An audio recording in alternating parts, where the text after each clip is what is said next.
Hey, yo, look, I don't condone violence in any way, any shape, or form. But let's clap it up for Bron. Let's clap it up for Bron. Let's go, Bron. Yeah, Bron. Yeah, Bron. Yeah, Bron. Now, look, I didn't expect this from Bron at all. I mean, this is his second ejection of his career. Number two, he been in the leagues damn near. He been in the league damn near as long as I've been alive. I'm 20 years old. What this like his 19th year? I mean, like, dang, bro. Like you, damn near been out 18th year. Damn near been in the league as long as I've been alive. And this is your second ejection. And how many games you played? You best believe that this was on purpose. He elbowed Isaiah Stewart on purpose. Best believe that.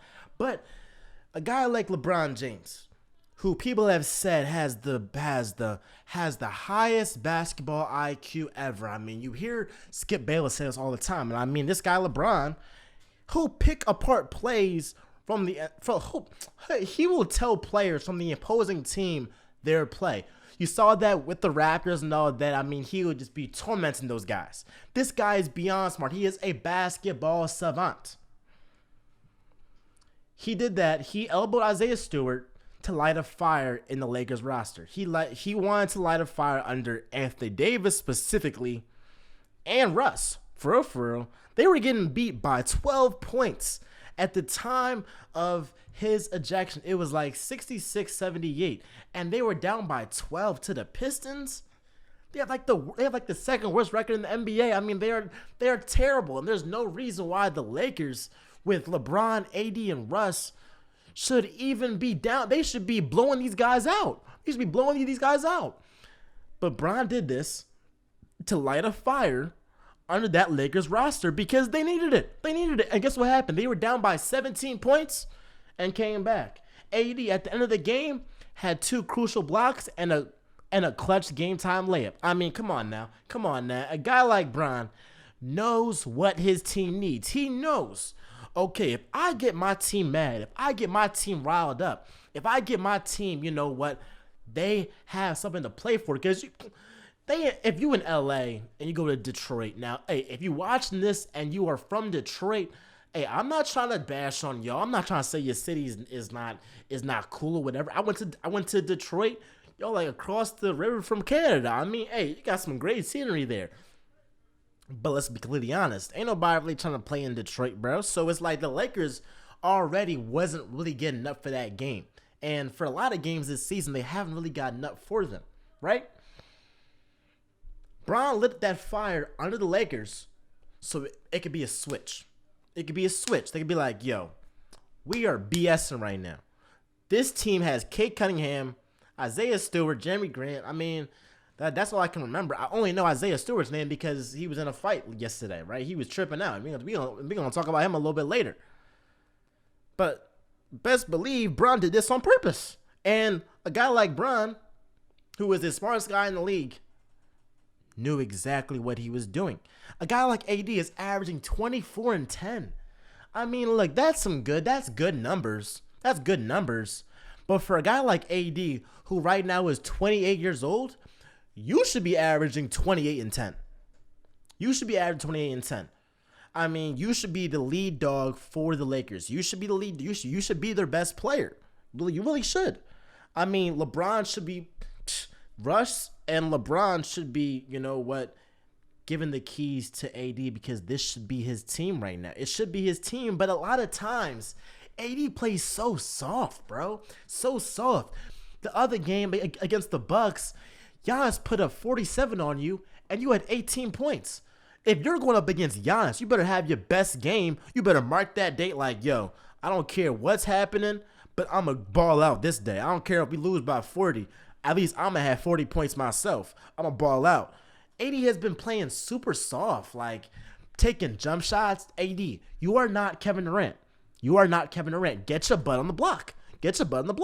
And I think this finally lit a fire under AD. Is like, yo, I'm really BSing right now. And it took this for the Lakers to finally wake up. So I'm happy that this happened. Because, look, the Lakers need it. They are 500 right now. Now, I'm not worried about them, because Bron's teams always start out slow. Think about the Cavs in 2015, right? I think it was 2014, 2015 season. They were like 20 and 21 at one point, right? Talk about the Heat. The Heat were like 9 and 8, or like they didn't start out great in 2011 or whatever it was. So it's like, come on now. It's gonna take some time for this team to gel and all that. This is not the finished product. They still have Kendrick Nunn. They still have THT that's being acclimated into the system. They still got Russ, Bron, AD that haven't played more than like 5 games together, or at least more than at least 8 or 7 games together. So it's like this team is gonna mess together, but they need this fire under them because guys like Carmelo was with it all. Best believe Melo liked that. He told Corey Joseph, "Yo, get your butt out of here. You don't. Why are you even here? Why are you even here? You saw Russ brought that LA at him. I'm like, yo, what's up? DeAndre Jordan out there. I mean, yo, they was ready. And best believe if Isaiah Stewart if there were no security guards there, if they were at the park,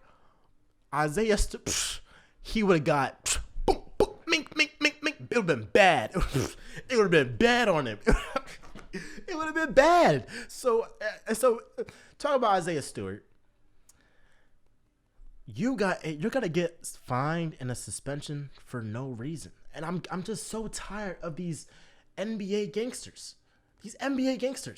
Because you were never gonna do anything. If you were gonna do something, hit LeBron after he did that. I'm gonna be honest. If somebody elbows me, immediately I'm gonna be at him. Immediately I'm gonna be right at him. He went up to Bron, was like, yo, like, what you want? Like, yada, yada. Then the guys broke him up. Then once everybody broke them up together, and there's like 15 guys between them, then he wants to turn Super Saiyan and be like, I'm like, yo, you're doing all that. Now everybody get fined and suspended when you could have just chilled out.